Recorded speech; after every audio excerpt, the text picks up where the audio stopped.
Ukraine ने दावा किया कि पुतिन यूक्रेन के परमाणु प्लांट में सीक्रेट बम बना रहे हैं जिसे वो यूक्रेन में तबाही के लिए इस्तेमाल करेंगे। यूक्रेन का सबसे बड़ा परमाणु प्लांट पुतिन के कब्जे में है और उसकी कोशिश है कि वहां से रूस के सैनिक हट जाएं, क्योंकि उसे डर है कि पुतिन केवल मिसाइलें दागकर और बम बरसाकर नहीं रुकने वाले। वो यूक्रेन में तबाही की हद पार करने के मूड में है, जिसके लिए मिसाइल और दूसरे खतरनाक हथियार काफी नहीं है, क्योंकि 9वें महीने में पहुंच चुकी यूक्रेन जंग का नतीजा निकलता नहीं दिख रहा।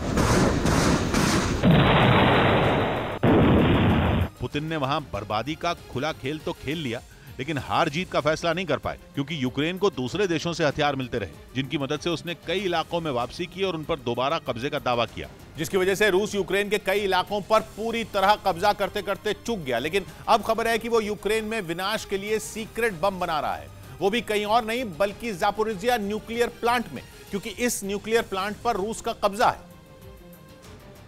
और यूक्रेन की कंपनी एनर्जी एटम का दावा है कि पुतिन ज़ापोरिज़िया न्यूक्लियर प्लांट में सीक्रेट बम बना रहे हैं, जिसके लिए वो वहां रखी चीजों और रेडियो एक्टिव कचरे का इस्तेमाल कर रहे हैं। वैसे यूक्रेन ने दुनिया को अपना ये डर पहले भी दिखाया है और कहा है कि रूस वहां आतंकी हमले करने का प्लान बना रहा है, जिसके बाद उसने एक बार फिर रूस की नीयत पर उंगली उठाई। इस बार तो उसने ज़ापोरिज़िया न्यूक्लियर प्लांट में चेकिंग की मांग ही कर डाली, क्योंकि वहां कचरे के रूप में बहुत सारी ऐसी चीजें हैं जिनसे रूस बम बना सकता है। यूक्रेन की कंपनी एनर्जी एटम ने मांग की कि संयुक्त राष्ट्र के अधिकारी यूक्रेन के न्यूक्लियर प्लांट का दौरा करें, क्योंकि वो जो कह रहा है उसके सबूत वहां मिल जाएंगे। कंपनी ने यह तक दावा किया कि रूस नहीं चाहता कि यूक्रेन या संयुक्त राष्ट्र के अधिकार ज़ापोरिज़िया न्यूक्लियर प्लांट समेत उसके कब्जे वाले दूसरे न्यूक्लियर प्लांट में घुसे। एनर्जी एटम की ओर से जानकारी दी गई कि ज़ापोरिज़िया न्यूक्लियर प्लांट में 174 कंटेनर ऐसे हैं जिनमें परमाणु ईंधन भरा है, और अगर इन कंटेनर में विस्फोट हुआ तो 100 किलोमीटर तक रेडिएशन फैल सकता है, जिससे ऐसी बर्बादी होगी कि निपटना मुश्किल हो जाएगा। और इसीलिए यूक्रेन इस बात का पता लगाना चाहता है कि वहां हो क्या रहा है। ज़ापोरिज़िया न्यूक्लियर प्लांट यूरोप का सबसे बड़ा न्यूक्लियर प्लांट है और यूक्रेन जंग के शुरुआती दौर में ही रूस ने उस पर कब्जा कर लिया था, जिसके बाद यूक्रेन ने खूब हाथ पांव मारे, लेकिन रूस के सैनिकों को वहां से नहीं निकाल पाया। ज़ापोरिज़िया में रूस और यूक्रेन के बीच भीषण जंग भी हुई। कभी रूस ने यूक्रेन पर आरोप लगाया कि वो प्लांट पर बम बरसा रहा है, तो कभी यूक्रेन ने रूस पर। लेकिन वहां जो हालात मार्च में थे वही अक्टूबर में है। रूस की सेना प्लांट के अंदर है और यूक्रेन के कर्मचारी प्लांट की देखरेख कर रहे हैं, और यही बात यूक्रेन को परेशान कर रही है, क्योंकि उसे लग रहा है कि प्लांट में एक ऐसा बम तैयार किया जा रहा है जो किसी खतरनाक परमाणु बम से कम नहीं होगा। तख्तापलट और परमाणु हमले की आशंका के बीच रूस की सेना ने मॉस्को में बड़ी ड्रिल की। पश्चिमी मीडिया यह दावा कर चुका है कि पुतिन के करीबी ही उन्हें गद्दी से उतारने का प्लान तैयार कर रहे हैं, क्योंकि कहा जा रहा है कि यूक्रेन में मिल रही हार से पुतिन बुरी तरह बौखला गए हैं, और इसी बौखलाहट में वो कभी भी यूक्रेन और पश्चिमी देशों पर परमाणु बम गिरा सकते हैं।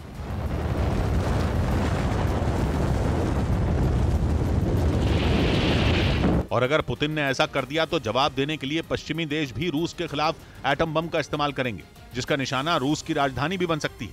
इसी आशंका से रूस में दहशत है और उसने परमाणु हमले से निपटने की तैयारी भी शुरू कर दी, जिसकी एक तस्वीर मॉस्को से भी सामने आई, जिसमें सेना की बख्तरबंद गाड़ियां वहां के संसद भवन और दूसरे सरकारी दफ्तरों की घेरेबंदी करती दिखाई दी, जिसका मकसद मॉस्को को परमाणु हमले से बचाना तो है ही, साथ ही इसे तख्तापलट की साजिश में शामिल लोगों पर भी शिकंजा कसने की कवायद माना जा रहा है, क्योंकि पश्चिमी मीडिया के मुताबिक पुतिन के अपने ही उन्हें कुर्सी से बेदखल करने की तैयारी कर रहे हैं। उनका मानना है कि पुतिन को रोकने के लिए तख्तापलट ही आखिरी रास्ता है, जो कई बार पश्चिमी देशों को परमाणु हमले की धमकी दे चुके हैं, और उनके आदेश पर रूस की सेना परमाणु हमले के अभ्यास के लिए बड़ी न्यूक्लियर ड्रिल भी शुरू कर चुकी है।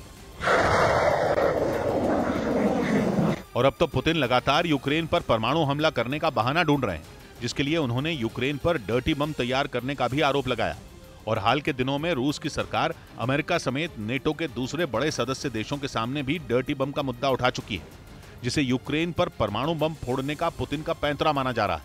इसीलिए अमेरिका ने रूस के आरोपों को जंग को और भड़काने की साजिश बताया और परमाणु हमला करने पर उसे गंभीर परिणाम भुगतने की चेतावनी दे दी। उधर पश्चिमी मीडिया ने दावा किया कि यूक्रेन की एक एरोस्पेस कंपनी ने ही ज़ेलेंस्की के साथ धोखा किया। आरोप है कि जंग के दौरान कंपनी ने रूस को हेलीकॉप्टरों के पार्ट्स की सप्लाई की, जिसकी वजह से रूस ने आधुनिक हेलीकॉप्टरों का इस्तेमाल कर यूक्रेन पर कहर बरपाया। मतलब एक तरफ यूक्रेन की सेना पश्चिमी देशों से मिले हथियारों के दम पर रूस को जवाब दे रही थी, वहीं दूसरी तरफ उसके ही घर में साजिश रची जा रही थी। आरोप है कि एरोस्पेस कंपनी मोटोर सीच ने कई तरह के हेलीकॉप्टर के पार्ट्स रूस को सप्लाई किए। बताया गया कि जिन हेलीकॉप्टरों के पार्ट्स रूस को दिए गए उनमें मी-8 से लेकर का-52 एलिगेटर हेलीकॉप्टर शामिल थे। जंग शुरू होने के बाद ज्यादातर देशों ने रूस पर कई तरह के प्रतिबंध लगा दिए थे। ऐसे में उसके लिए हेलीकॉप्टरों की मरम्मत के लिए पार्ट्स बाहर से मंगवाना मुश्किल था। दावा है कि मोटर सीच कंपनी ने जंग के बीच ही रूस की मदद की। खबर है कि जैसे ही इसकी जानकारी जेलेंस्की सरकार को लगी, कंपनी के 2 बड़े अधिकारियों को साजिश करने के आरोप में गिरफ्तार कर लिया गया।